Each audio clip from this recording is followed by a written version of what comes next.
त्याच्यासाठीची ही सगळी रचना आहे। माझ्या महाराष्ट्रातल्या सगळ्या मतदारांना माझी विनंती आहे, सतर्क रहा।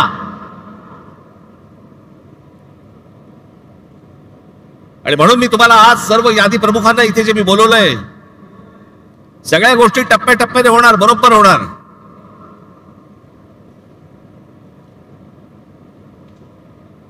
मी ज्या सर्व संपूर्ण यादी प्रमुखांना बोलवलंय, मुंबईचे आहेत, ठाण्याचे आहेत, कल्याण डोंबिवलीचे आहेत, नवी मुंबईचे आहेत, मीरा भाईंदरचे आहेत, घराघरामध्ये जा।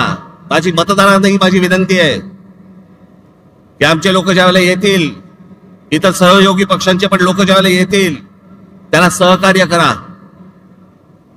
एकेका घरामध्ये 800 माणसं भरली जात आहेत, नावं दिली जात आहेत, 700 माणसं, 800 माणसं, 1000 माणसं, 500 माणसं, जे मतदार नाही आहेत,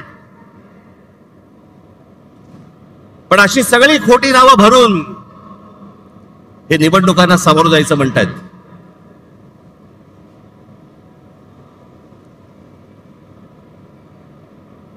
हे ज्या निवडणुका घ्यायचं म्हणतायत ना, हे जोपर्यंत ही मतदार यादी पूर्णपणे स्वच्छ होत नाही, सर्व राजकीय पक्षांचं समाधान जोपर्यंत होत नाही, तोपर्यंत या महाराष्ट्रामध्ये निवडणुका घेऊनच दाखवा।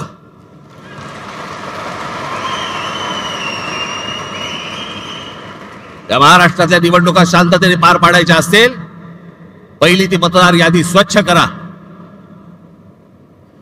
जो मतदार आहे त्याचा आदर करा, जो खरा मतदार आहे त्याला मतदान करू द्यात। कोण सत्तेवरती येईल आणि कोण पराभूत होईल याच्याशी मला कर्तव्य नाही, पण जे मतदान होईल ते खरं होईल, या दृष्टिकोनात निवडणुका झाल्या पाहिजेत।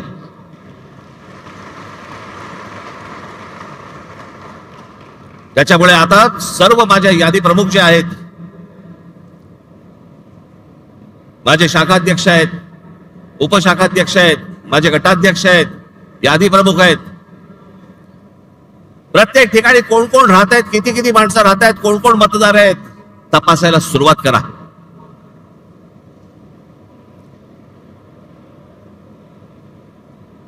हे जे या लोकांनी शेण खाऊन ठेवलं ना, सगळ्या गोष्टी बाहेर येतील, बरोबर बाहेर येतील, येतातच आहेत, सगळेजण आणतातच आहेत, सगळ्या